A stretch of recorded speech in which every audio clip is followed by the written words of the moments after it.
You're listening to The Current, part of the Brookings Podcast Network. I'm your host, Adriana Pita. Former Japanese Prime Minister Shinzo Abe was assassinated Friday at a campaign stop in Nara. With us today to discuss what's known so far about this shocking event, how Japan is responding, and the potential ramifications of this act is Mireya Solís, Senior Fellow and Director of the Center for East Asia Policy Studies and Phil Knight Chair in Japan Studies. Mireya, thank you so much for talking to us. Really shocking day here, so we thank you for joining us. Thank you, Adriana. Yes, it is a very tragic set of events in Japan. Yes. What can you tell us so far about what's known? This was one of the first killings of a sitting or former head of state for Japan since 1936, since before the war. What do we know about who the suspect was or why this was done? Yes, Adriana. Well, we don't have, of course, the full information, but what we know is that the suspect was arrested and also the weapon that he used has been retrieved. So there is that information, and his house has also been searched by the police. So I'm also trying to ascertain what his motives might have been. And that's really what is left unknown. From the very early reporting, there's not a lot that makes sense as to why he would commit this act. He doesn't seem to be providing very coherent statements, but that's something that now, of course, the police is going to be making full inquiries about. Shinzo Abe was Japan's longest-serving prime minister, and he had stepped down back in 2020 due to some long-running health concerns.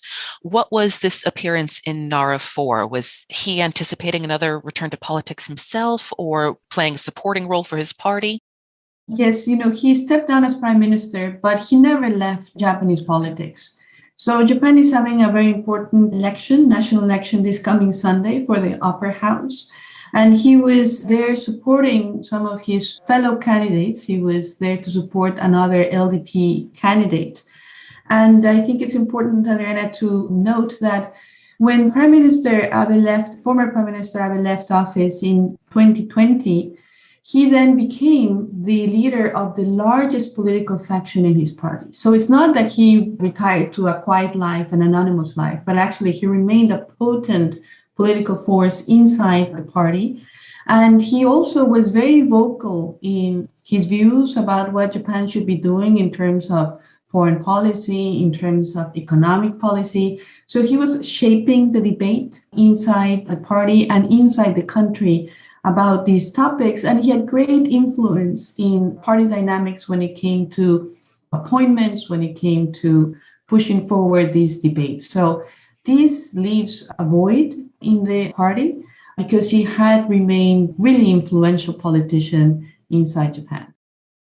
In the US, we're so used to having a really heavy security cordon, not only for our leaders, but in so much of everyday life, from our schools to our stadiums to how heavily armed our police forces regularly are. Japan has experienced its share of violent crime or terrorist attacks, but guns are extremely rare. How do you see people reacting and the Japanese leadership to this attack? Everyone's stunned. This is not something that Japan has experienced in the past. Japan has very strict laws on gun ownership. Deaths by gunshot in Japan extremely rare. I think that there was one case last year. And therefore, the weapon that was used, again, more information needs to be collected, but it seemed that it was a homemade device. So people are stunned because also this happened during a stop for the electoral campaign. And this is something that has been the case in Japan, that when election season starts, politicians really go out in the street. And they're very close to the voters. And this is something that's very special about the way in which Japan's election campaigns happen. And much remains to be decided in the aftermath of this tragic event, this tragic shooting. But it's not inconceivable that the safety protocols could change. And then what that would mean for that immediacy, that proximity that the Japanese voter has had with its politicians for trying to secure a seat in office. So this again leaves the country very shocked because I think, again, it's also important to put in context that Japan has been a very stable country, remains a very stable country, a very safe country. It's not that this happened because we had been seeing a polarized country, a deterioration in the fabric of Japanese democracy, the rise of armed and dangerous armed groups. Nothing of this nature has been taking place in Japan. And therefore, nobody was expecting something like this. And so far from what we know, and of course, we need to wait for more information, but it seems that it was this individual with this homemade device who is responsible for the assassination of former Prime Minister Abe. Rather than a larger political movement or anything. From what we could gather, yes. Yeah. Okay. How would you foresee that changing something if they do rethink the security protocols and start having to change this relationship that you talked about Japanese politicians really getting to know the people, really mingling amongst the people? How would you foresee that changing that relationship potentially? There would perhaps be more distance between the candidates and the voters, greater security and safety protocols. But I also feel that this is something that's very important to the health of Japanese democracy. And I'm hoping that after the police analyze what transpired in this incident, that the security protocols in terms of having a perimeter, for example, those can be tightened without giving up on the very important need for contact and proximity between candidates and voters. You and I have talked, of course, in the past about Shinzo Abe's legacy back when he stepped down from being prime minister.